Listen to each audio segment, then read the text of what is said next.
The unthinkable.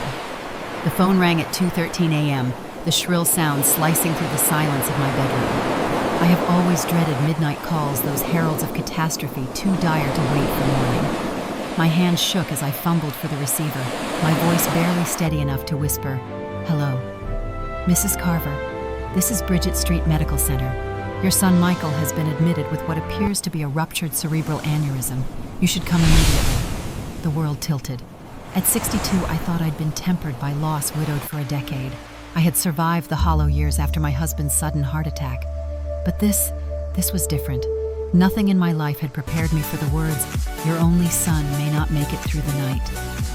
I drove through the quiet streets of Savannah, still in my nightgown coat thrown over my shoulders, hair uncombed, fingers stiff around the steering wheel.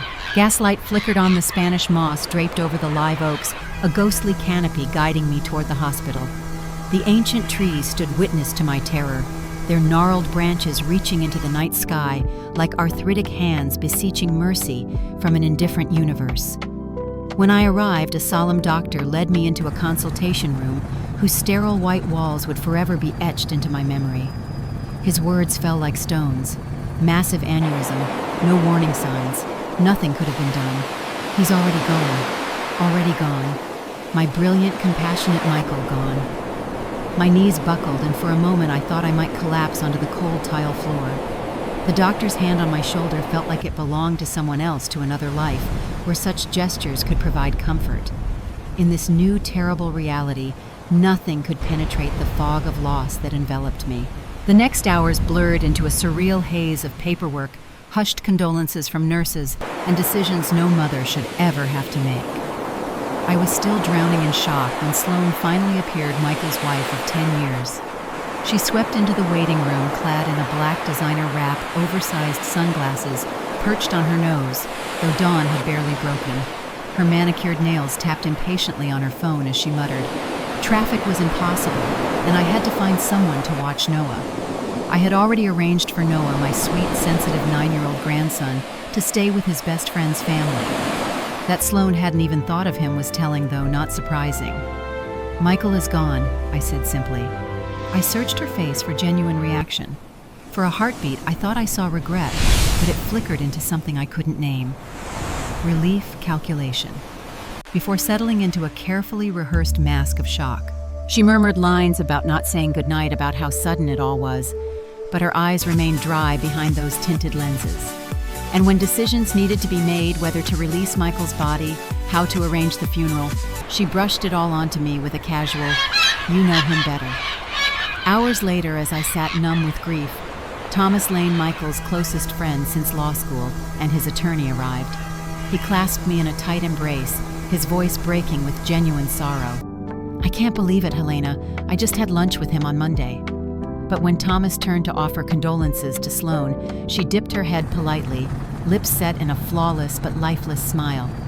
Then, in a tone almost too smooth, she asked when they might settle things quickly for Noah's sake. Something inside me twisted.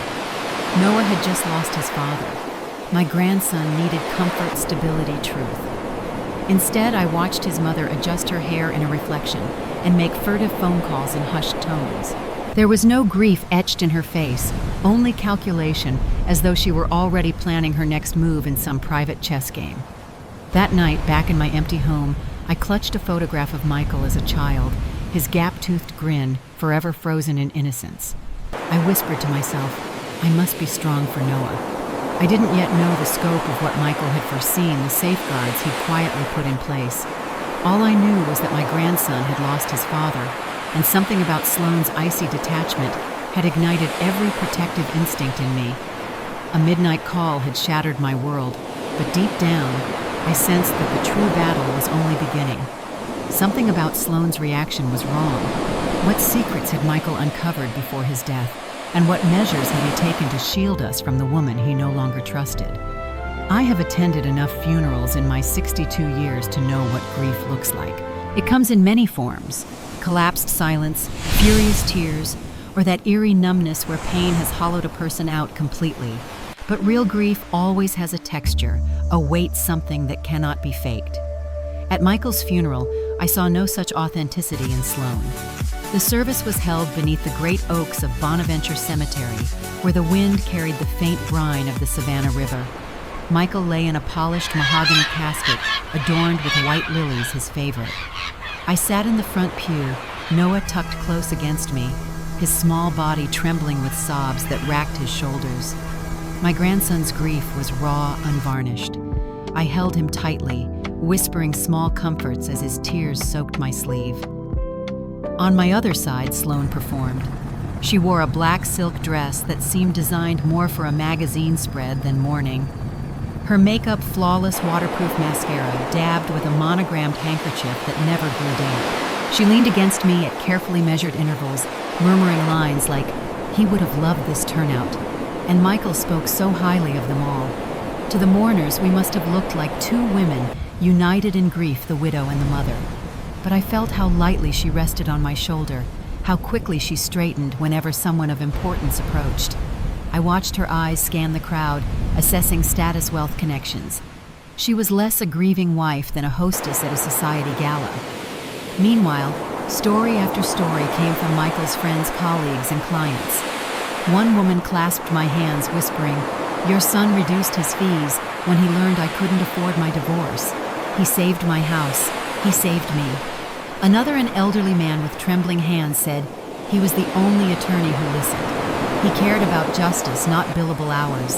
Each memory was a bittersweet gift. They painted a portrait of the man my son had become, principled, compassionate, quietly heroic.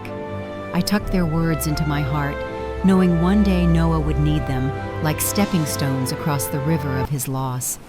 But even as I absorbed these tributes, I could not shake my attention from Sloane. I noticed the subtle shift in her voice when she spoke to Michael's wealthy clients versus his childhood friends. I noticed how during the reception, she slipped away to have intense whispered conversations with a tall man in an expensively cut suit. When I approached, she quickly introduced him with calculated casualness. "Helena, this is Damon Royce, one of Michael's real estate partners." His handshake was brisk, his condolences perfunctory. But when Sloane's manicured fingers brushed his arm, the gesture was too familiar, too intimate for mere business. I filed it away. My academic training in psychology meant I had spent decades studying human behavior. Even in grief, I could not stop observing, cataloging, connecting dots. The way Sloane's pupils dilated when Damon approached, the practiced distance they maintained in public, the synchronicity of their movements like dancers who had rehearsed their steps many times before. 3 decades of analyzing micro-expressions and nonverbal cues had taught me to trust what bodies revealed when words concealed. As dusk fell and exhaustion weighed on me, Noah curled up on a velvet settee in the funeral home side parlor, finally succumbing to sleep. His tear-stained face pressed into my lapel, his small hand clutching mine even in dreams. That was when Thomas Lane approached me quietly, his eyes red-rimmed, but his voice steady. "Helena, we need to speak soon. There are provisions in Michael's will that require immediate attention. He made changes recently. He wanted you to be aware." A chill swept through me. I looked down at my grandson asleep in my arms. "Changes." Before I could ask more, Sloane appeared at Thomas's elbow, her tone syrupy but her gaze sharp. "Tomorrow would be best. The sooner we resolve things, the better for Noah." Her words curdled inside me. This was not about Noah, not for her. That night, after carrying my sleeping grandson home, I watched Sloane glide past the mourners, her mask firmly in place, her hand brushing Damon's arm one last time before disappearing into the Savannah night. And I knew with cold certainty the funeral was only the stage. The real performance, the battle for my grandson's future, was just beginning. The day after the funeral, I found myself seated in Thomas Lane's law office, a stately brick building off Chippewa Square. The familiar scent of old leather and polished mahogany clung to the air, a place where Michael had once spent so many hours working beside his closest friend. The walls were lined with law books that would never again feel my son's touch, their spines as straight and dignified as he had been in life. Thomas looked drawn, the grief heavy in his eyes, yet his professionalism never faltered. Across from us sat Sloane, her face pale and perfectly composed, a pair of pearl earrings gleaming against her dark hair. She crossed her legs with studied grace, one manicured hand tapping an impatient rhythm against the armrest. Thomas cleared his throat, adjusting his glasses as he began to read. Michael updated his will 3 months ago. My pulse quickened. 3 months ago. Thomas continued, his voice measured. To his wife, Sloane Avery Carver, he leaves the Tybee Island cottage, his investment portfolio with Harbor Crest Capital, and a life insurance policy valued at $500,000. Sloane's lips curved slightly smug satisfaction, but it faltered almost instantly as Thomas went on. To his mother, Helena Carver, he bequeaths the family home on Forsyth Street, both personal vehicles and his private accounts at Savannah First National. My heart lurched. The home where Michael and Noah had lived, the home filled with memories of birthdays, Christmas mornings, and the treehouse Michael built for Noah in the backyard. That house was left to me, not Sloane. In that moment, I realized that my son had seen something coming, had acted to protect what mattered most. Sloane. That can't be right. Not just the house together. It's marital property. Thomas calmly slid a folder across the desk. Michael bought the house in his name 2 years before your marriage. It was never converted to joint ownership. The deed and mortgage are solely his. Her hands tightened on the leather armrests, the faintest tremor in her fingers, betraying the rage beneath her composed exterior. Thomas pressed on. Regarding Noah's future, Michael established an education trust. Helena, you are named sole trustee. All funds related to Noah's care and schooling fall under your oversight. The silence in the room was electric. I felt the weight of it settling over me, both the honor and the burden of my son's foresight. Sloane's voice sharpened nearly a hiss. Michael and I discussed our estate plans extensively. This isn't what we agreed. Thomas's tone remained steady. Michael executed this will legally and with full capacity. He came to me personally. The changes were deliberate. My mind reeled. Why had he done this in secret? What had he seen? Then Thomas's gaze met mine. There's one more matter. Michael left a sealed envelope for you, Helena. His instructions were clear. It was to be delivered privately outside of this meeting. He placed it gently into my trembling hands. My name, written in Michael's careful handwriting, stared back at me. The sight of those letters, so familiar from birthday cards, from little notes left on my kitchen counter, made my eyes sting with fresh tears. Sloane leaned forward, her tone smooth but edged with steel. Helena, you know Michael would never want Noah uprooted from his home. You already have your own house. Surely you're not going to take this one away from his son. Her manipulation was masterful, framing my son's legal wishes as cruelty toward my grandson. But I knew better. Michael had done this for a reason. I held the envelope against my chest like armor. I need time, I said softly, closing my fingers around the envelope. As we left, I caught Sloane in the lobby, her phone pressed to her ear, her voice lowered but furious. He blindsided me. The house, the cars, even Noah's fund. It's all under her control. No, he didn't suspect. It must have been his mother's influence. I'll fight this, Damon. I deserve more. I didn't move. I didn't let her see me. But my heart pounded. She hadn't even left the building before plotting her counterattack. That evening, alone in my quiet house, I placed the envelope on the table.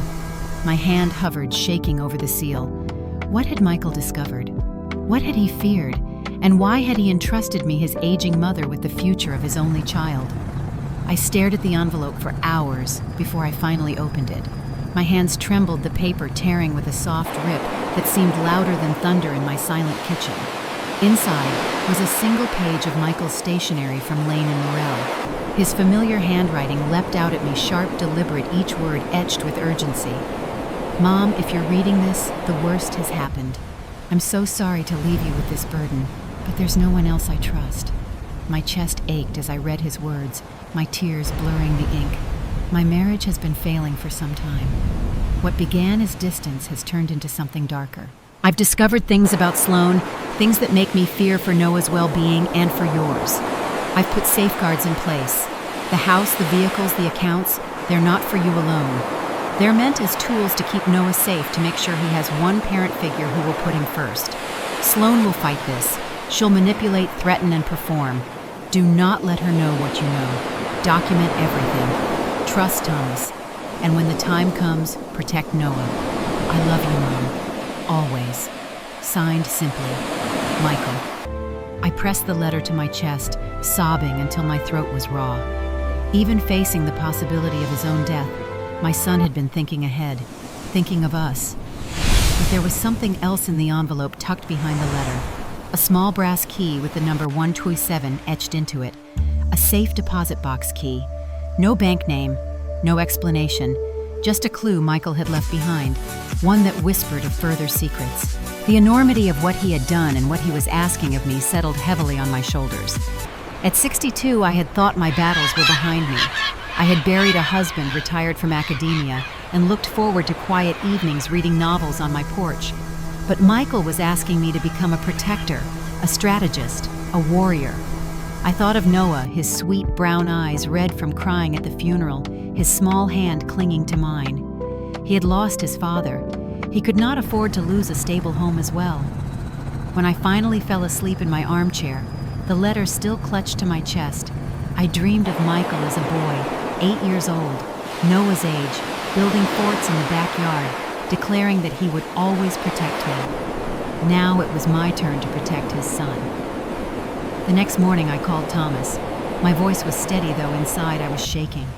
I've read Michael's letter. He anticipated all of this. He left a key. I don't know what it's for. There was a pause on the other end of the line. Then Thomas said, "Helena, I think I do.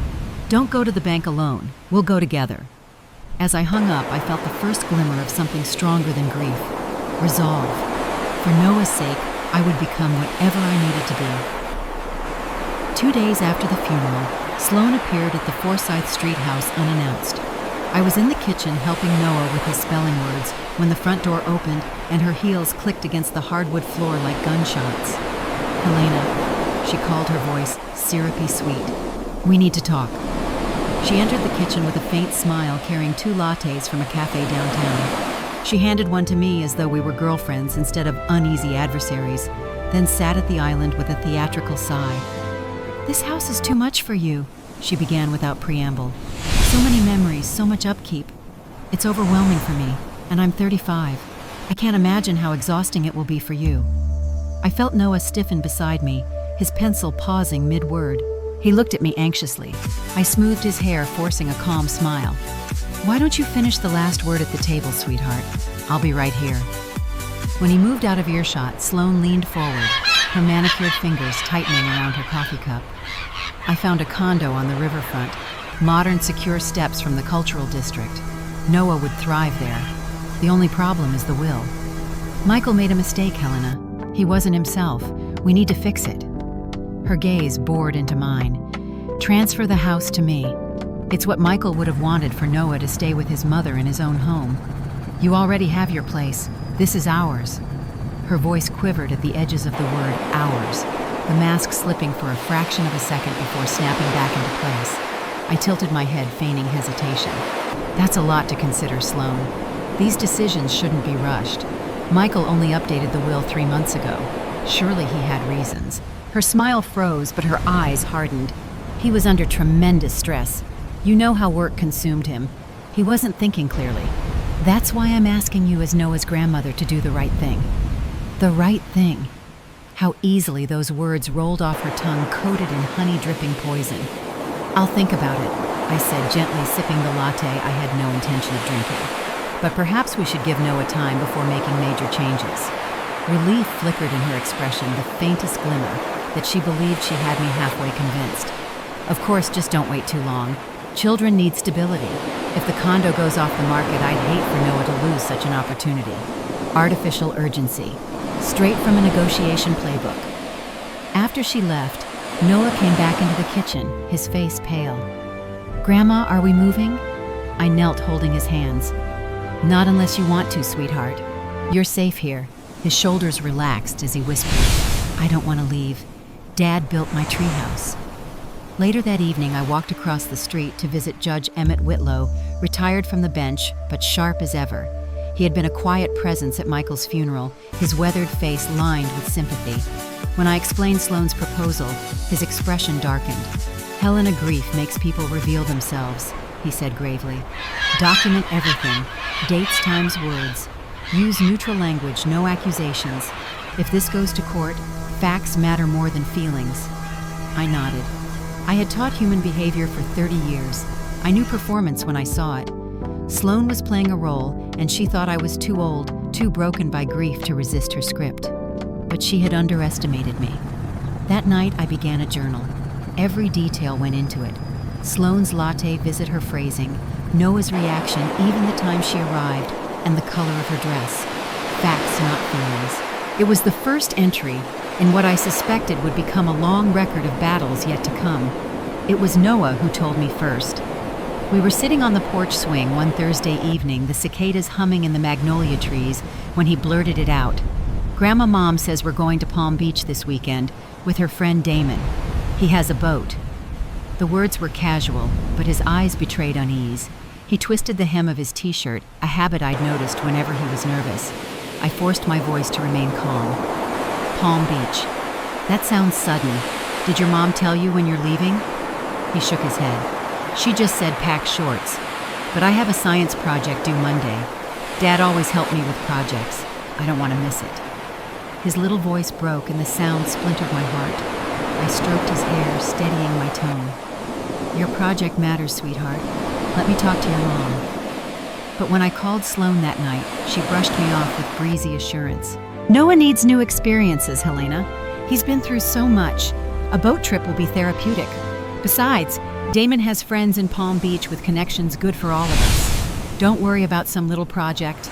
Teachers understand grief." My stomach knotted. Grief for her had become a shield she wielded whenever convenient. For Noah, it was an open wound. The next morning, I arranged for a security system to be installed at the Forsyth House cameras. In the common areas, motion alerts routed directly to my phone. Thomas had insisted, and now I understood why. That weekend, while Noah was gone, I could not rest. I paced the quiet house, clutching Michael's letter like a talisman. I imagined my grandson in a strange hotel room, seasick on some stranger's yacht, wishing he were home building his solar system model. When Sloane finally returned late Sunday evening, she swept into the house with the scent of expensive perfume and ocean air clinging to her clothes. "He had a wonderful time," she declared, though Noah trudged behind her shoulders, slumped face pale. His arms were bare, his skin pink with sunburn. "How was it, sweetheart?" I asked gently, kneeling to meet his eyes. He shrugged, eyes downcast. "The boat made me sick and I lost my backpack. My project stuff was in it." Before I could respond, Sloane cut in sharply. "He's exaggerating. Just a little seasickness. Honestly, Helena, he'll survive." Children bounce back. The resort was 5-star. Damon was incredibly generous. Her tone was sharp defensive, almost as if she knew Noah's words had betrayed more truth than her polished summary. When she left moments later claiming an urgent meeting, I carried Noah upstairs. He clutched his stuffed dinosaur as though it were a lifeline. "Mom and Damon went out at night," he whispered, voice trembling. "They left me with a babysitter. I woke up and didn't know where I was. I was scared. I swallowed my fury, forcing calm. That must have been frightening. But you're safe now, Noah. You're home." After I tucked him into bed, I sat at my desk and opened my journal. Every detail went in the trip: the sunburn, the lost backpack, Noah's whispered confession. I also slipped the receipt I found sticking out of his duffel bag between the pages, a spa charge from Palm Beach, signed not by Sloane, but by Damon Royce. Later that night, Thomas called with news. "Helena, I've been looking into Damon. Royce Urban Works is courting overseas investors for a waterfront redevelopment project here in Savannah. Michael suspected something shady. It might connect to why he changed his will." As I listened, I realized this wasn't just about inheritance or even custody. Damon's shadow stretched further than I'd imagined, and Sloane was standing squarely in it, dragging Noah along with her. The Palm Beach trip was only the beginning. On Monday morning, while Noah sat at the kitchen table trying to salvage his half-ruined science project, Thomas arrived with a heavy manila envelope. He set it on the counter between us like a bomb. "These were among Michael's private files," he said quietly. "He must have intended them for you if anything ever happened." With trembling hands, I pulled out the contents, printed text messages. private investigators' photos, receipts, even fragments of financial records. The messages were damning. Months of exchanges between Sloan and Damon full of coded affection and sharp complaints. I can't stand another night with him. Be patient. Once the accounts are in order, we'll be free. Noah complicates things. The words made my stomach twist. My grandson reduced to an inconvenience in his mother's secret conversations. The photographs told their own story. Sloan and Damon slipping into a boutique hotel, her hand grazing his back in the unmistakable intimacy of lovers. Expense reports showed gifts Damon purchased, jewelry flights, lavish dinners. And then buried deeper, a background dossier on Damon himself. Shell companies, questionable zoning practices, and rumored ties to offshore accounts. I forced myself to look at each page to absorb the ugly truth that my son had discovered and tried to protect us from. Then tucked at the very bottom of the envelope was something that chilled me, a safe deposit record. Box number 127, held at Harbor Federal, opened under Michael's name. The brass key he had left me suddenly had its match. Thomas leaned forward. Helena, the box likely contains what Michael couldn't risk keeping at home, but we'll need to approach it carefully. If Damon suspects I cut in my voice sharper than I intended, we'll go tomorrow. He studied me for a moment, then nodded. Not alone. Never alone. That evening after Noah was asleep, I sat at the dining room table with my journal open. The pages were already filling Sloane's latte visit, her condo pitch, the Palm Beach debacle. Now I added the texts, the photographs, the receipts. I described Noah's pale face, his frightened whispers about being left with a stranger in the hotel. I wrote without emotion, just as Judge Whitlow had advised. Date-time observation, facts, not feelings. But inside I seethed with anger so sharp, it felt like fire under my skin. I thought of Michael's letter document, everything my son had known. He had seen the danger growing and built this quiet fortress of evidence to shield his boy.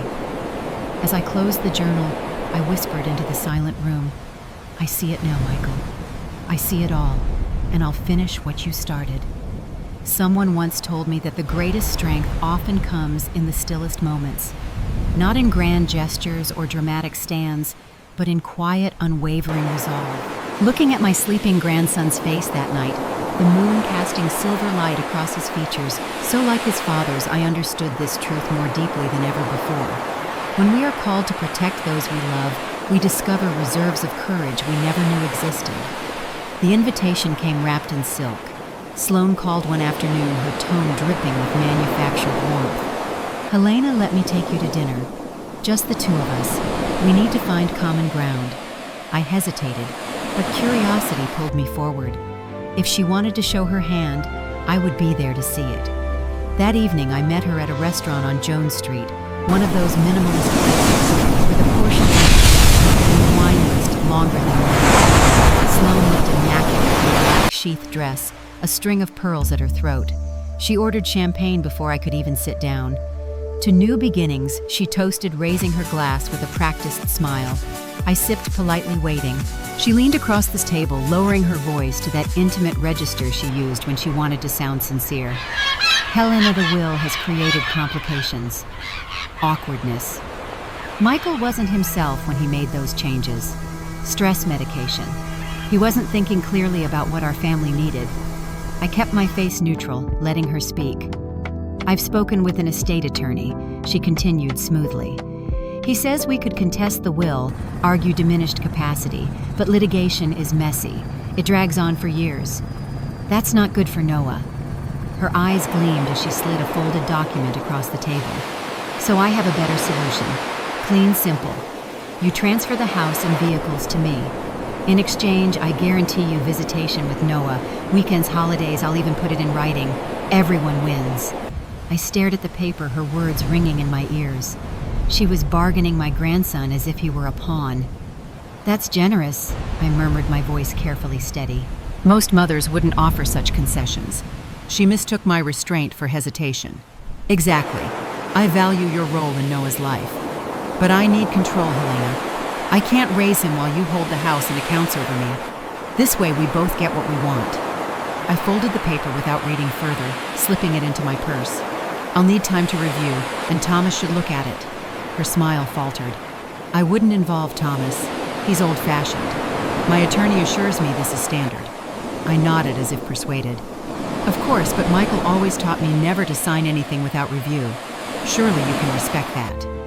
Her eyes flickered with irritation before her mask reassembled. Fine, but don't delay. I'm considering a fresh start in Santa Fe. Better schools, new opportunities. If I move, visitation becomes more complicated. There it was, the threat hidden in sweet words. As we left her heels clicking against the cobblestones, she leaned closer and whispered, "Think carefully, Helena. Fighting me only hurts Noah." I smiled thinly. I'll keep that in mind. Later that night in Thomas's office, I laid the document on his desk. He skimmed it, his expression hardening. "She's offering you visitation rights you already have. This is coercion, plain and simple. And she's tipped her hand about relocation. Santa Fe now, maybe farther later." His eyes met mine, steady and grave. "Helena, it's time. Michael's contingency plan wasn't just theoretical. We may have to use it." I thought of Noah's tear-streaked face, his whispered fears after Palm Beach, his small shoulders carrying grief too heavy for a child. "Then let's use it," I said firmly. As I drove home that night, the moss-draped streets of Savannah seemed different somehow, no longer simply beautiful, but filled with shadows and secrets. This city I loved, with its genteel manners and polished facades, suddenly felt like the perfect stage for the battle ahead. In Savannah, after all, appearances matter. But beneath the surface, the truth always finds a way to rise. Thomas didn't waste time. The morning after Sloane's devil's bargain, he summoned me back to his office. His desk was covered in neatly stacked files, color-coded tabs, jutting out like flags. He poured me a cup of coffee, then slid a single folder toward me. "This is what Michael prepared," he said gravely. He called it his emergency protocol. Inside was a petition for temporary guardianship of Noah Carver. My pulse pounded as I read the words. Guardianship. Me. Thomas's voice was low but steady. Michael anticipated this very scenario. He told me if Sloane's actions jeopardized Noah's stability emotionally, medically, academically, he wanted you to have the option to step in. He left instructions, evidence, even recommendations for experts. I shook my head, overwhelmed. "Thomas, I'm 62. Would a judge really consider me over Noah's mother?" He leaned forward. "Helena, you've been his constant. You attend school meetings, manage his medication, cook his meals. Courts look at patterns, not appearances. Sloane is creating a record of inconsistency, missed conferences, forgotten inhalers, absences, and now this relocation threat. Judges hate flight risks." He opened another folder. "We already have corroboration. Noah's teacher documented missed assignments and anxiety spikes. The school nurse logged his recent asthma incident when Sloane forgot to refill the prescription. And I've scheduled an evaluation with Dr. Priya Kapoor, a child psychologist the court recognizes as neutral. She'll meet Noah at school tomorrow. That report will carry weight." I pressed a hand to my temple. "This feels like war." "It is," Thomas said simply. "But Michael left you the weapons, his letter, his journals, the evidence he collected, and your own careful documentation. Together, it tells a powerful story." That afternoon, we visited Harbor Federal. The marble floors gleamed beneath chandeliers that had witnessed a century of Savannah's secrets. A discreet banker led us to a private room where the safe deposit box waited. My hands trembled as I inserted the key. The metal drawer slid open with a whisper. Inside lay a voice recorder, a USB drive, and a thick folder labeled Damon Royce Financial Irregularities. Thomas's breath caught as he lifted the recorder. "Michael was thorough," he murmured. We connected the USB to Thomas's laptop right there in the bank's private room. The screen filled with spreadsheets, bank transfers, offshore account numbers, and property deeds under shell companies. But it was the voice recording that made my blood run cold. Sloane's voice slightly tinny but unmistakable. "You're sure Michael doesn't suspect these transfers aren't small?" Damon's smooth baritone. "He's clueless. Too busy saving the world one pro bono case at a time. By the time the Cayman accounts are settled, we'll be ready to move. But what about Noah? He'll adapt. Kids are resilient. We can send him to that Swiss boarding school you liked." He's only 9, Damon. So rich kids have been shipping off to boarding school for centuries. It builds character. Besides, he's becoming too attached to his father.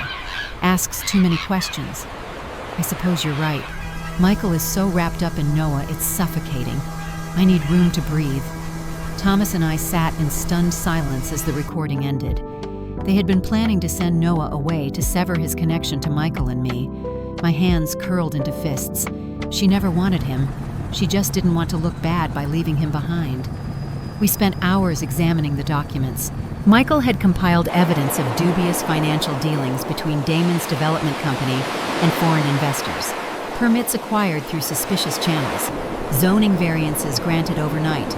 Millions flowing through a labyrinth of accounts. We need to be careful, Thomas warned. These people have connections, political influence. That's why Michael kept this separate from his other evidence. That night at home, I stood in Noah's doorway watching him sleep.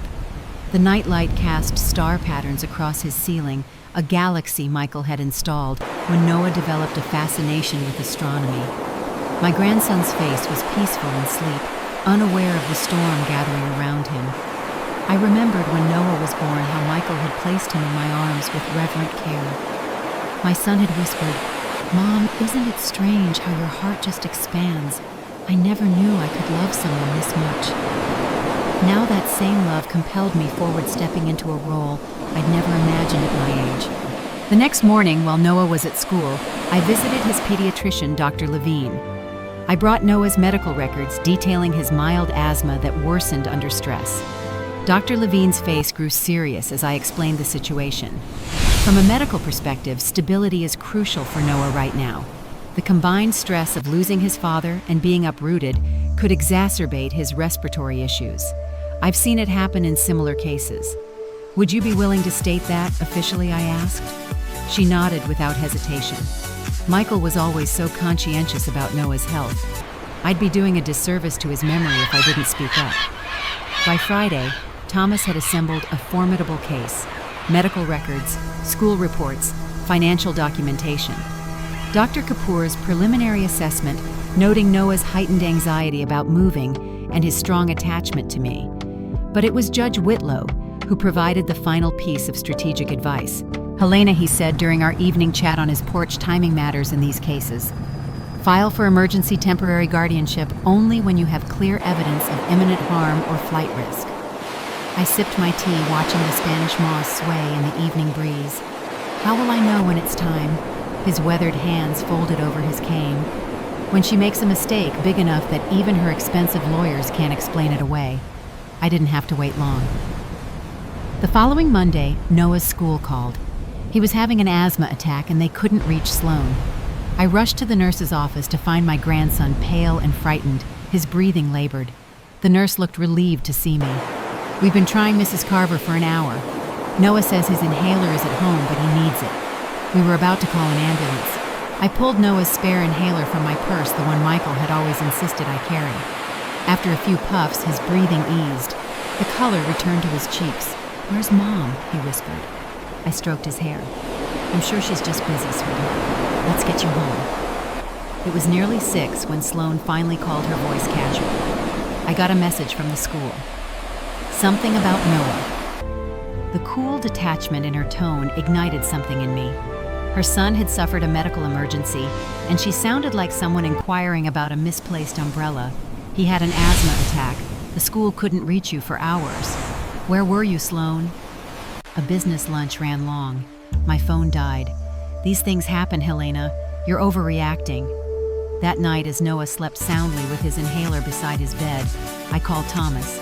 "It's time," I said. "File the petition tomorrow." The courthouse loomed before us 2 days later, its limestone facade impassive to the human dramas unfolding inside. I smoothed my navy blazer, conservative, reliable, no nonsense, as Thomas had advised.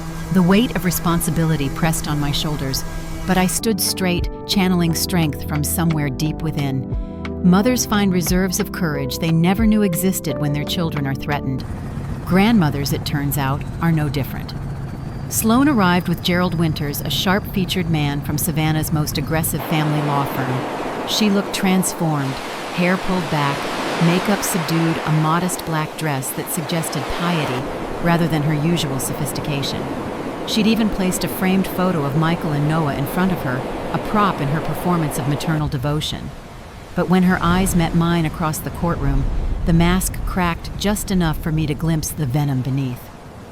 Judge Marisol Carlton entered promptly at 9 a.m., stern, silver-haired, with the kind of presence that silences a room without effort. She wasted no time. This is an emergency custody hearing regarding minor child Noah Carver. I've reviewed the preliminary petition. Mr. Lane, you may proceed. Thomas rose, his voice steady. He outlined the pattern: missed school conferences, forgotten medication.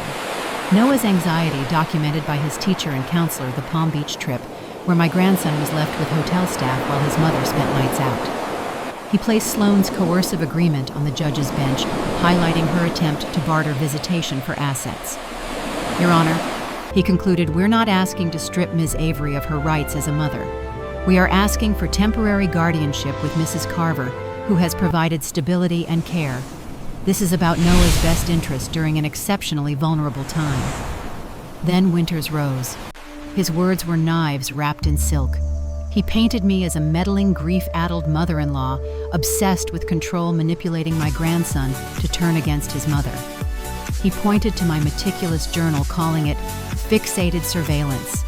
He argued that Sloane was a devoted mother temporarily overwhelmed by tragedy. Finally, Judge Carlton turned to me. Mrs. Carver, you may speak.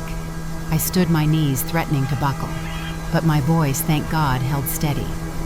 Your Honor, I am not here to replace Noah's mother.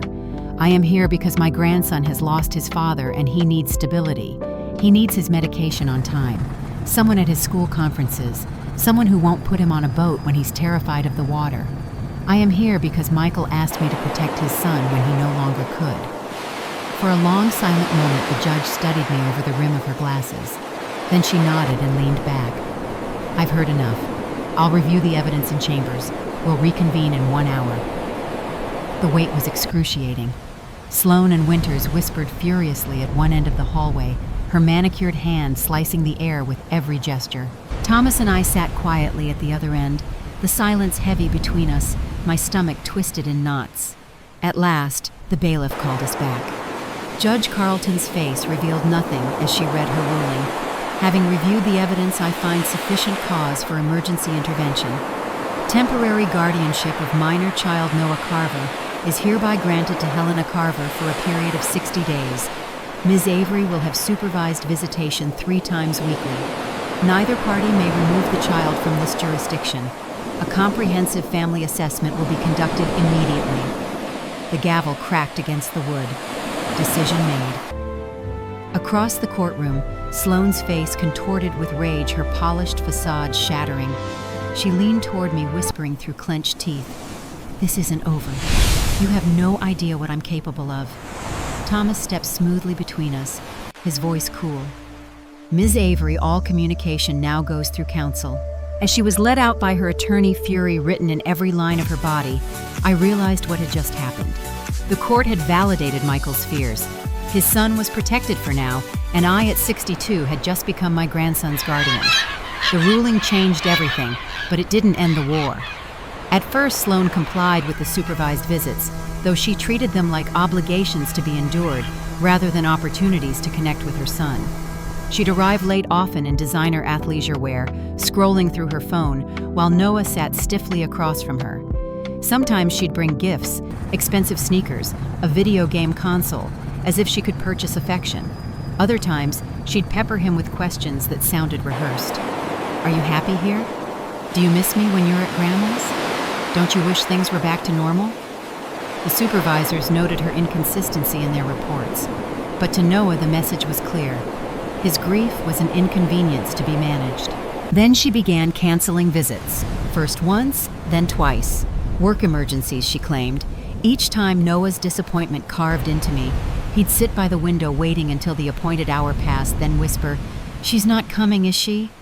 I would gather him close, swallowing my own anger. "No, sweetheart, not tonight. But I'm here." Meanwhile, Thomas's investigation deepened. He discovered that Damon Royce had quietly placed deposits on properties in Bali, not Santa Fe, as Sloane had hinted. Shell companies tied to Royce Urban Works were funneling money offshore.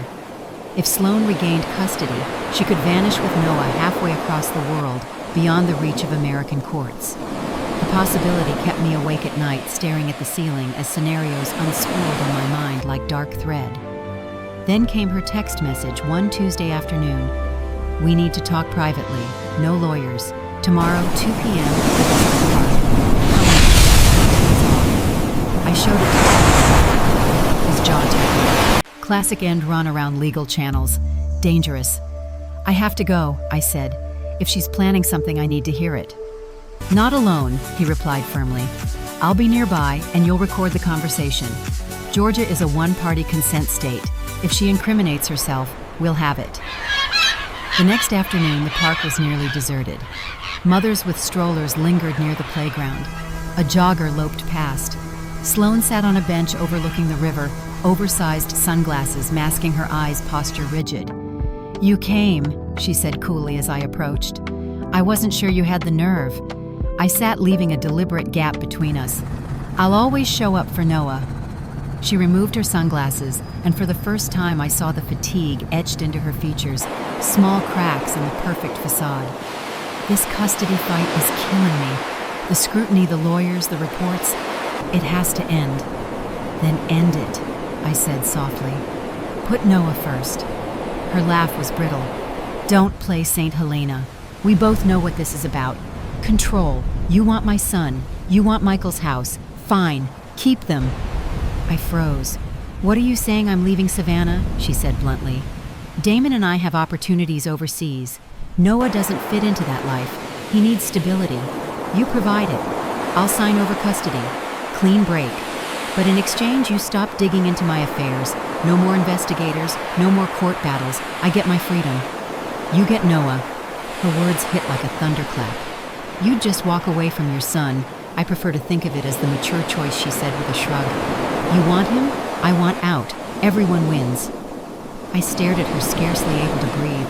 She was offering me the very thing Michael had prepared me for custody of Noah, but at a cost that revealed her true self. Behind us, the river rolled on, indifferent and eternal. I slipped my hand into my pocket, feeling the recorder humming faintly, capturing every poisonous word. For the first time, I realized Michael had known her completely, and he had known me. He had trusted that when the moment came, I would do what he no longer could. The following week felt surreal, as though I were moving through a dream I hadn't dared imagine. Sloan kept her word. Her attorney delivered a custody agreement so stark, it took Thomas's breath away. It granted me full legal guardianship of Noah, while she retained nothing more than the option of occasional visitation at my discretion. Support payments would continue, but her involvement otherwise would vanish like mist on the river. "She's surrendering," Thomas said, scanning the pages. I never thought I'd see it, but here it is in black and white. Clean break, just as she promised. I sat across from him, the document trembling in my hands. "She really means to leave him." Thomas's expression was grim. "Helena, she's already gone. Mentally, emotionally, Noah hasn't been her priority for a long time. This only makes it official." Still, I couldn't stop the ache in my chest. My grandson was being abandoned twice over, once by death, once by choice. How could a mother so easily sever herself from her child? The court hearing was brief. Judge Carlton looked over the voluntary relinquishment with narrowed eyes. "This is unusual," she said, "but given Ms. Avery's consent and the evidence already presented, I see no reason to contest. Guardianship is hereby granted to Mrs. Helena Carver." Her gavel fell, sealing what Michael had set in motion months before. I walked out of the courthouse into the pale Savannah sunlight, the paper in my hand heavier than stone. It was official. I was no longer simply Noah's grandmother. I was in every practical and legal sense his parent. That evening, after Noah was asleep, Thomas arrived with a small fireproof box. "This came from Harbor Federal," he said. "Michael's safe deposit, the second one."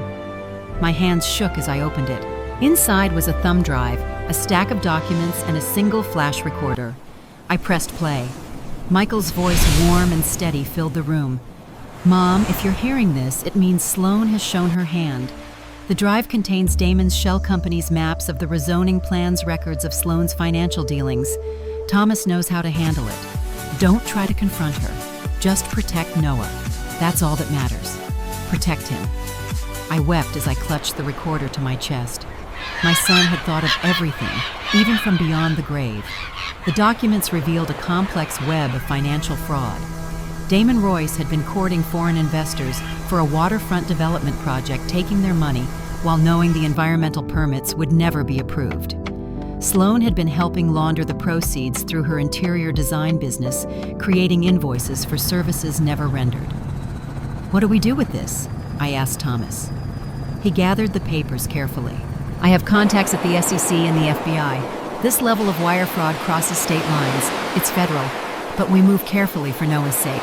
I nodded, understanding the implications. If Sloan and Damon were investigated, my grandson would face another public trauma. The media would descend, asking questions, publishing pictures.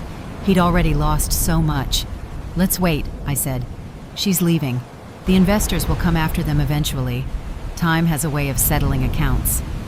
Thomas looked at me with new respect. "I sometimes forget you were a psychology professor for 30 years. You understand human nature better than most of my colleagues at the bar." I smiled faintly. I had plenty of time to study it. But nothing in my academic career had prepared me for this becoming a mother again at 62 to a grieving boy whose world had been shattered twice. The next day, as Noah and I planted tulip bulbs in the garden, he asked the question I'd been dreading. "Is Mom coming back for my birthday next month?" I sat back on my heels, dirt smudging my gardening gloves. The November sun slanted low, turning his hair to gold. I chose my words with care. "Sweetheart, your mom has decided to move away for a while. She signed papers saying that you'll live with me permanently." His small face remained solemn, his eyes so like Michael's, searching mine. Did I do something wrong? My heart squeezed painfully. "No, Noah, never think that. Adults make choices that have nothing to do with the children who love them. Your mom, she's following a different path right now. It doesn't mean she doesn't love you. It means she's not able to be the parent you need." He nodded slowly, processing this in that careful way of his. "Then will you be my mom now?" The simplicity of his question brought tears to my eyes. "I'll be whatever you need me to be, Noah. Grandma, parent, friend. We're family. Nothing changes that." He picked up another bulb, examining its papery skin. "Dad used to say that families are like gardens. They grow better when someone takes care of them every day." "He's right," I whispered, marveling at the wisdom Michael had instilled in his son. "That's exactly what we'll do. Take care of each other every day." 2 weeks later, Thomas called with news that sent a chill through me despite the warm September afternoon. Helena, my contact at the FBI, confirmed it. Sloan and Damon left the country 3 days ago, flew to Singapore, then disappeared. Probably Bali, based on the property records we found. There's no extradition treaty. I sank into a kitchen chair, the phone pressed to my ear. So they're gone. Really gone. Yes, and they left just in time. The SEC was preparing to serve subpoenas. Someone tipped them off. They're fugitives now, essentially. Sloan can never come back to the U.S. without facing arrest. The implications washed over me. Noah's mother had chosen freedom, and Damon over everything, including the possibility of ever seeing her son again. It was one thing to sign over custody with visitation options. It was another to flee the country permanently. "Does Noah need to know?" I asked, my voice barely audible. Thomas hesitated. "Not the legal details. But yes, I think he needs to understand that his mother has moved very far away. Children construct elaborate fantasies when adults aren't honest with them. Better the difficult truth than years of waiting for someone who's never coming back." That night, I sat with Noah on the porch swing, the same spot where he'd first told me about the Palm Beach trip. The cicadas hummed in the magnolia trees, their rhythm unchanged, despite how dramatically our lives had shifted. "Noah, I need to tell you something about your mom," I began gently. "She's moved to another country very far away. She won't be able to visit or call for a long time." He was quiet for a moment, his small fingers tracing the pattern on the swing cushion. Then, with a child's uncanny perception, he asked, "Is she in trouble?" I chose honesty calibrated for his age. "Yes, she made some choices that weren't right, but that doesn't change the fact that she's your mother. You can still love her and miss her."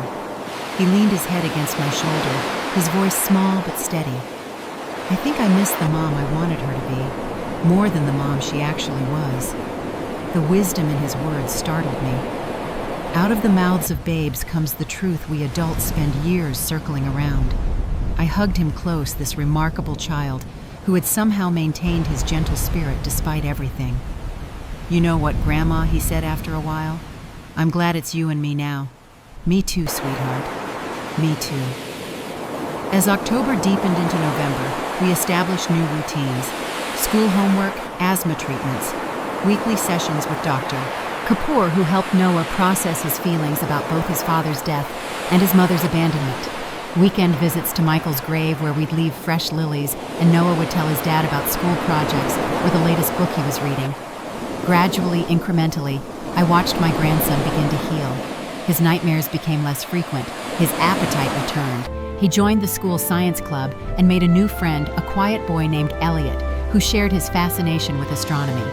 One evening, as I helped him with his science project, a model of the solar system, Noah looked up suddenly. "Dad would be proud of us, wouldn't he?" I handed him the tiny blue sphere that would become Neptune. "Yes, Noah, very proud." He carefully positioned the planet on its wire orbit. Sometimes I think he knew what would happen. That's why he made all those plans. I paused, struck by his perception. "What makes you say that?" He shrugged his focus on the delicate work of his small hands. "Dad always said that love means protecting people even when they don't know they need it. That's what he did for us, isn't it?" Tears pricked my eyes as I watched this child so perceptive, so resilient, make sense of his world. "Yes, Noah, that's exactly what he did." That night, after Noah was asleep, I sat in my study with Michael's last recording playing softly. His voice filled the room, a ghost made of sound waves and memory. I closed my eyes, letting the familiar cadence wash over me. "Mom, I'm recording this as a backup. If you're hearing it, things have gone very wrong. But I want you to know something. You taught me how to love by showing, not telling, how to put others first, how to stand firm when it matters. Now I'm asking you to teach Noah the same things. It's a heavy responsibility, but there's no one I trust more. You're stronger than you know, Mom. Always have been." The recorder clicked off, leaving only the soft tick of the mantel clock and the distant hum of the refrigerator. Outside through the window, I could see the constellation, Orion, rising above the live oaks, the hunter, the protector, standing guard over the night sky. Michael had taught Noah to find it when he was just 5. Some ancient cultures believed that when we die, we become stars watching over those we leave behind. I didn't know if that was true, but I did know that my son's love continued to guide us like starlight, traveling across vast distances of space and time. It had prepared us for this moment, this unexpected second chance at family.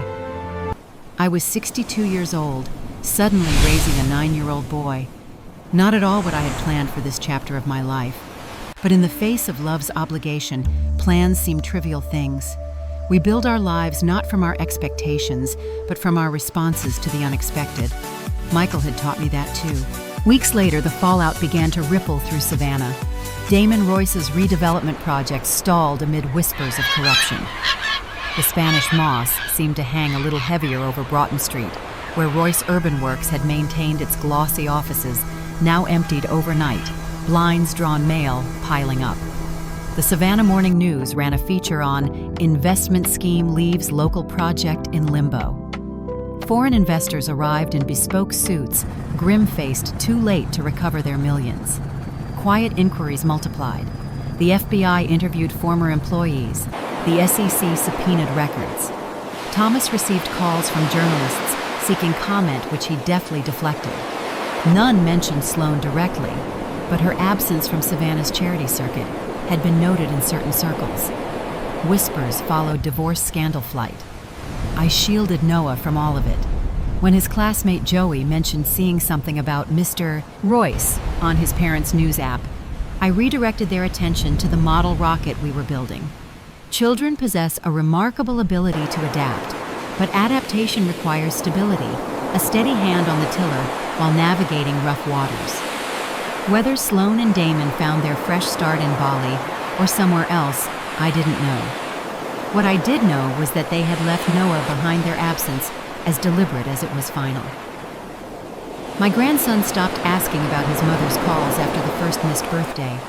The wrapped present I'd bought on her behalf, a gesture of mercy that Thomas questioned, sat opened and appreciated. But Noah never mentioned the card I'd signed with her name.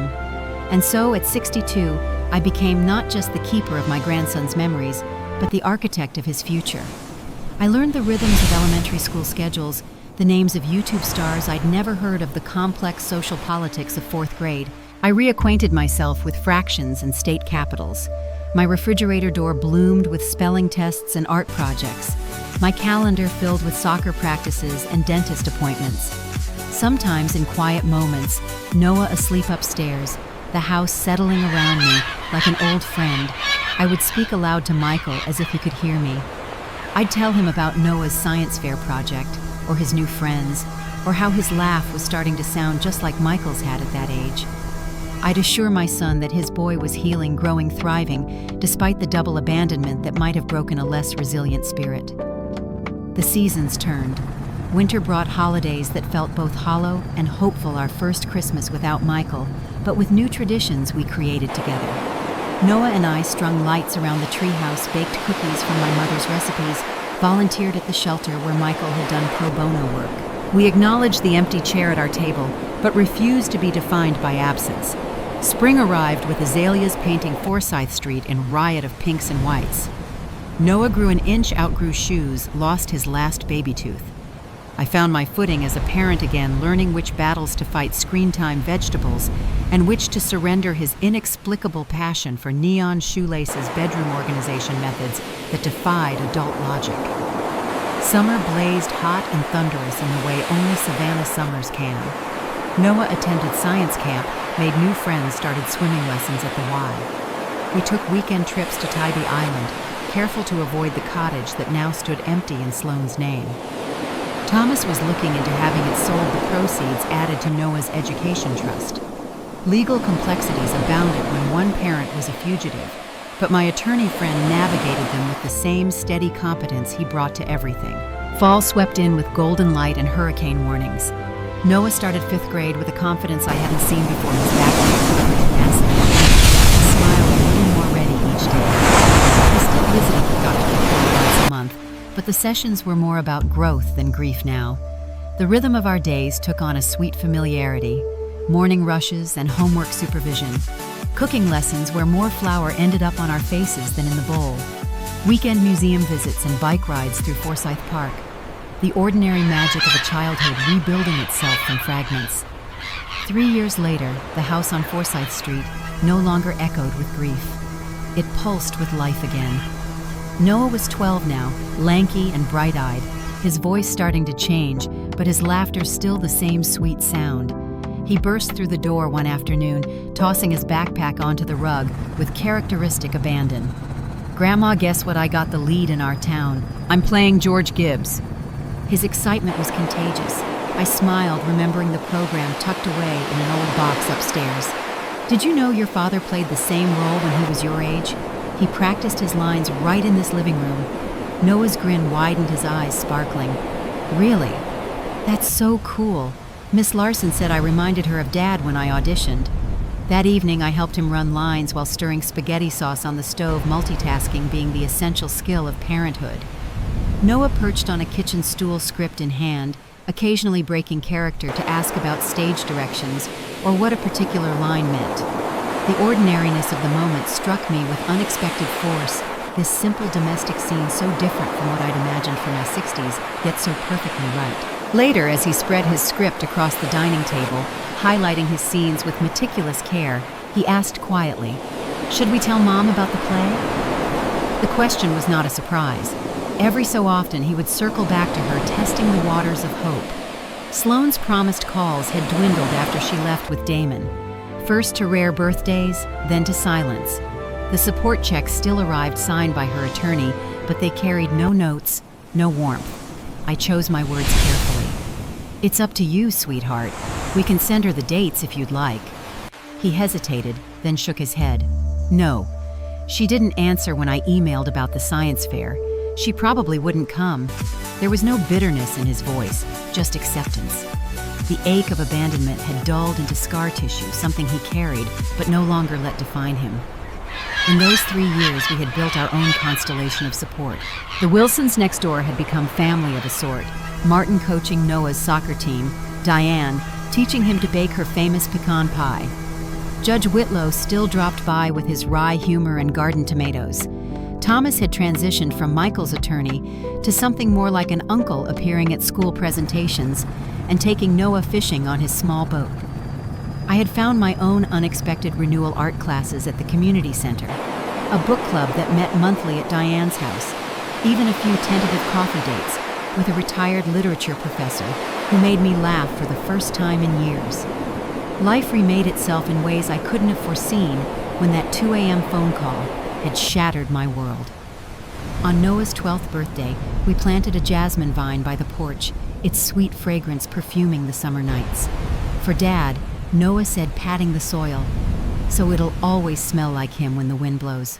I blinked back tears, remembering how Michael had loved the jasmine that grew at our old house, how he'd close his eyes appreciatively when the breeze carried its scent. My grandson had inherited not just his father's features and intelligence, but his sensitivity, his ability to find beauty in small, significant gestures. That evening, after the guests left and the house quieted, I opened the last letter from Michael, tucked away in the safe deposit box, and marked, "Read when resolved." Mom, if you're holding this, it means you did it. You protected Noah when I couldn't. I know the burden was heavy, and I'm sorry, but I trusted you because you taught me to see people clearly. You saw Sloane for who she was before I did. Please tell Noah stories about me, the good ones and the mistakes too. Let him know I tried. Let him know he was always my first thought. I love you both beyond words. I pressed the letter to my heart, tears slipping down my cheeks. Outside, the jasmine swayed in the evening breeze, its fragrance mingling with the laughter of a boy upstairs practicing his lines. Michael had been right. Love, vigilance, and truth had carried us through. Sloane had chosen her freedom over her son, but in doing so, she gave me the chance to raise Noah with the steadiness he deserved. It wasn't the family any of us imagined, but it was ours, hard-won, imperfect, and precious beyond measure.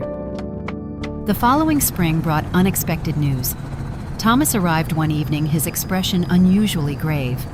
I sent Noah to finish homework upstairs, recognizing the look of adult matters needing discussion. "We've received a letter," Thomas said, placing an envelope on the kitchen table. "From Indonesia. It's addressed to Noah. From Sloane." My heart stuttered. After nearly 4 years of silence, why now? Had something changed? Was she ill? Returning. My mind raced with possibilities, each carrying its own set of complications. Thomas's eyes met mine. "I had it screened first. She's not well, Helena. She's sick." He nodded slowly. "Pancreatic cancer. Advanced. The letter explains that she's seeking treatment in Singapore, but the prognosis isn't good. She wants to see Noah." The kitchen suddenly felt too warm, the evening sun through the windows too bright. I sank into a chair, processing this new challenge. For years, I had protected Noah from Sloane's selfishness, her casual cruelty. Now, illness had transformed her into a sympathetic figure, a dying mother seeking reconciliation. What does she expect? That I'll put him on a plane to Singapore? After everything, Thomas sat across from me, his voice gentle. "She's asked to video call, once. She acknowledges it's your decision." I stared at the envelope, Sloane's elegant handwriting painfully familiar. How much more could one child be expected to bear? First his father's death, then his mother's abandonment, and now this impossible situation offering him a mother back, only to lose her again. "I need to think about this," I said finally, "and consult with Dr. Kapoor." The child psychologist's advice was measured. "Noah has made remarkable progress," she reminded me during our phone consultation the next day. "He's developed healthy coping mechanisms built to secure attachment with you, but unresolved questions about his mother remain. This could be healing or harmful. It depends on how it's handled and what Sloane's true intentions are. How do I know what's right?" I asked, feeling the weight of the decision. "There is no perfect answer, Helena. But Noah is old enough to have some agency here. Perhaps the question isn't whether he should speak with her, but whether he wants to." That evening, I sat Noah down in the living room, the letter placed carefully on the coffee table between us. I explained as gently as I could his mother had written. She was ill. She wanted to speak with him. His face remained still unreadable, in the way children sometimes master when confronting difficult truths. Is she going to die? The doctors are trying to help her, but yes, she's very sick. He looked at the unopened envelope, then back at me. Can I think about it?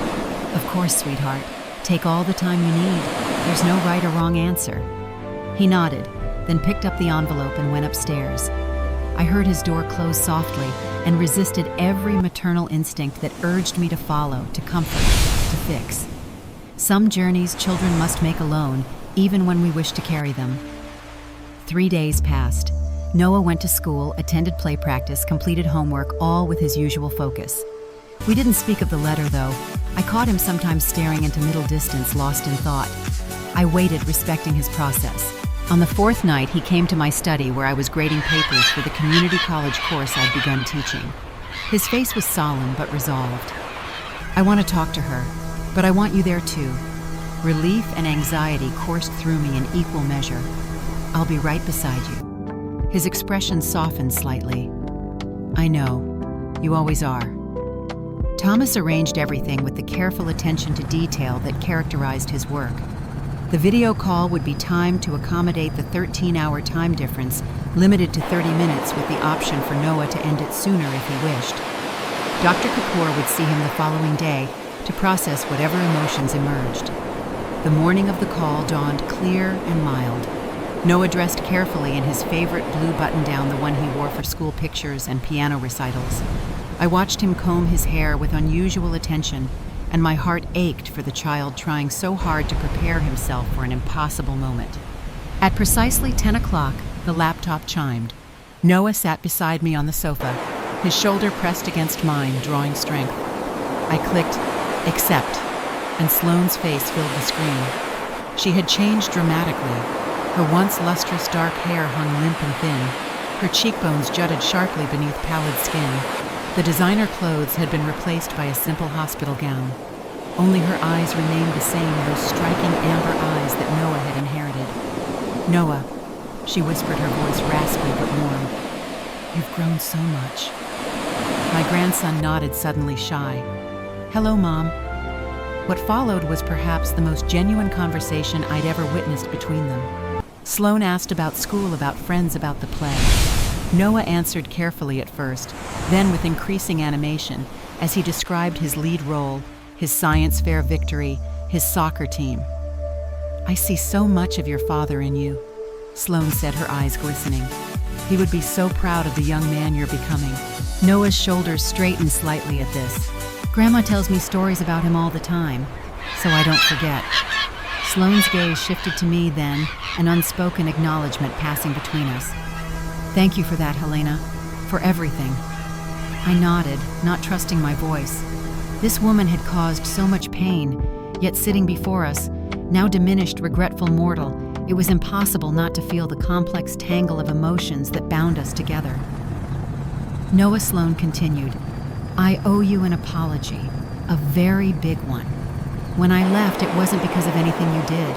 It was because I was selfish and afraid. I've had a lot of time to think about the choices I made. They were wrong. You deserved better. My grandson absorbed this, his expression thoughtful. Are you scared now? Of being sick? A flicker of surprise crossed her face, perhaps at his directness or his concern. Yes, she admitted. Very scared. When Dad died, Noah said carefully, Grandma told me that being scared is okay. That brave people feel fear too. They just don't let it stop them from doing what matters. Tears spilled down Sloane's hollow cheeks. That sounds like something your grandmother would say. She's very wise. The conversation continued, delicate and honest, in a way their relationship had never been. Sloane spoke briefly of her treatment of the beautiful gardens outside her hospital window. She didn't mention Damon at all, and neither did we. Some ghosts were better left undisturbed.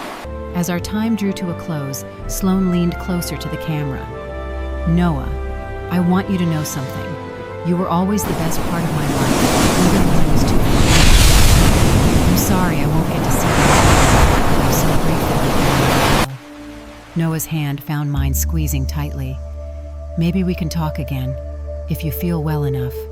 I'd like that, she said softly. After the call ended, Noah sat quietly beside me, processing. Then without warning, he turned and buried his face against my shoulder, tears coming at last. I held him, stroking his hair, letting him release the complicated grief that had been building for years. I don't know how I feel, he hiccuped finally, sad, but also mad still, and confused. All of those feelings make perfect sense, I assured him. You don't have to choose just one. He nodded against my shoulder. Can we go get ice cream? The simple, childlike request in the midst of such emotional complexity made me smile through my own tears. Absolutely.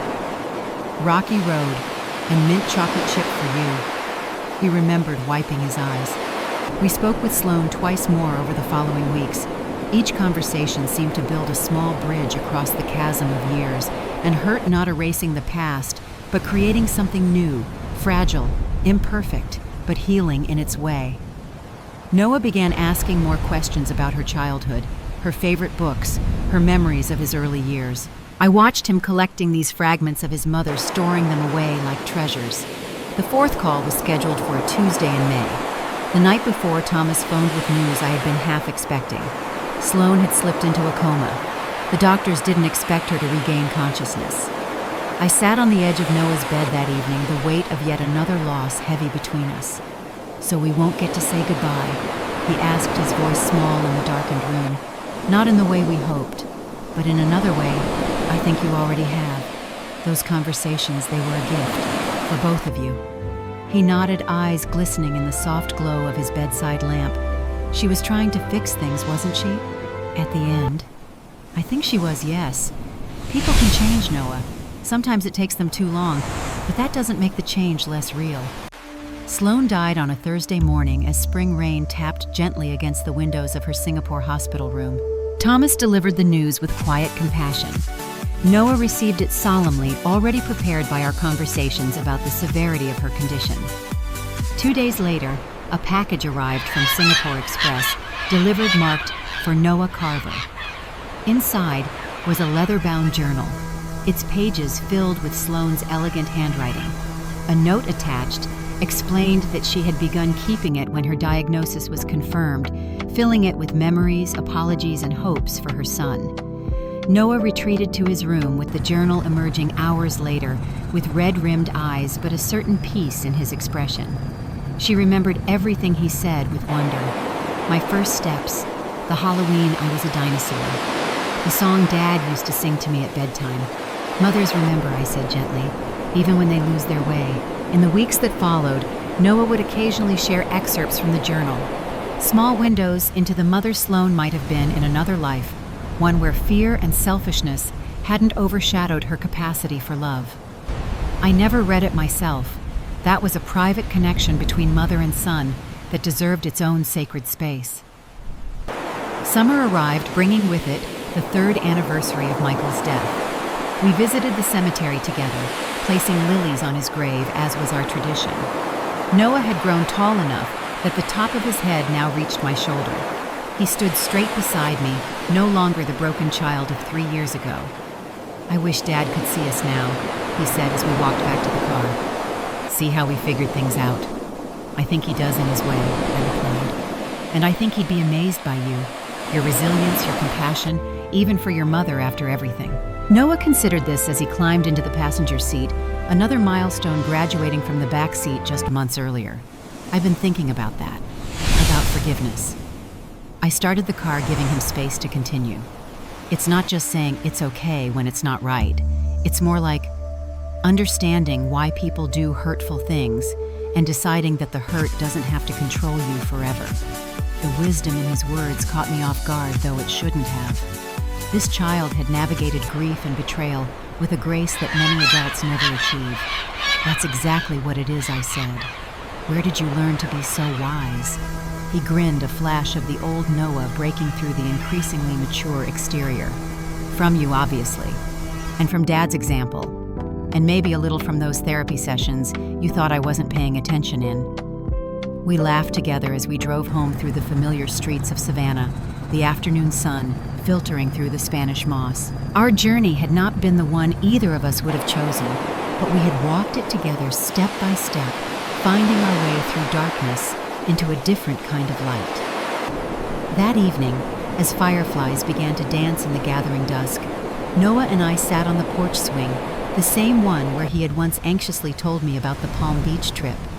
The jasmine vine he had planted on his 12th birthday had flourished, climbing enthusiastically up the porch column, its white flowers releasing their sweet fragrance into the warm air. "We have a good life, don't we, Grandma?" he said suddenly, his voice contemplative. I smiled, hearing in his question both childlike reassurance-seeking and adolescent philosophy. "We do. Different than we planned, but good. Very good." He nodded, satisfied. Then, with the perfect timing of a born actor, he produced a small wrapped package from behind his back. "I was going to save this for your birthday, but I decided tonight was better." Inside was a delicate silver frame holding a photograph I had never seen before. Michael, at perhaps 30, laughing with his head thrown back, one arm around me, the other holding a toddler Noah. All three of us caught in a moment of pure joy. "Where did you find this?" I asked, tracing the image with my fingertip. "In Mom's journal." There was an envelope of photos in the back. She wrote that it was taken at the botanical gardens right after I learned to say butterfly. Dad couldn't stop laughing because I kept shouting it at every bug we saw. The memory surfaced suddenly, that perfect spring day, Michael's delight in his son's newfound word, my own happiness watching them together. I had forgotten it completely in the tsunami of grief that followed Michael's death. Yet here it was, preserved by the most unlikely guardian of family memory. "Thank you," I whispered, holding the frame against my heart. "This is a treasure." Noah leaned his head against my shoulder, a gesture that was becoming rarer as he grew into adolescence. I thought it was right that Mom gave us back a happy memory of Dad, like completing a circle or something. In that moment, I felt the presence of both Michael and Sloane, not as ghosts or even memories, but as integral parts of the story that had shaped this remarkable boy beside me. The love of one parent, the abandonment and eventual redemption of another, all of it had forged Noah's character, creating someone stronger and more compassionate than circumstances might have predicted. As the summer evening deepened around us, I realized that the family we had now wasn't a consolation prize or a makeshift arrangement. It was exactly as it was meant to be created, from loss and love, resilience and forgiveness, the painful breaking apart, and the miraculous remaking that is the story of every family in one way or another. It wasn't the life I had expected in my 60s. It was infinitely harder, infinitely richer, infinitely more meaningful than the quiet retirement I had once envisioned. In stepping into the role Michael had entrusted to me, I had discovered new facets of myself. Strength I didn't know I possessed. Patience I had never needed. Love I had never anticipated giving again. Tomorrow would bring new challenges, a growing boy's needs, the complexities of approaching teen years, the ordinary miracles and difficulties of daily life. But tonight, rocking gently on the porch swing with Noah beside me, the scent of jasmine wrapping around us like a blessing, I felt nothing but gratitude for the journey that had brought us here to this house, this moment, this love that had survived the unthinkable.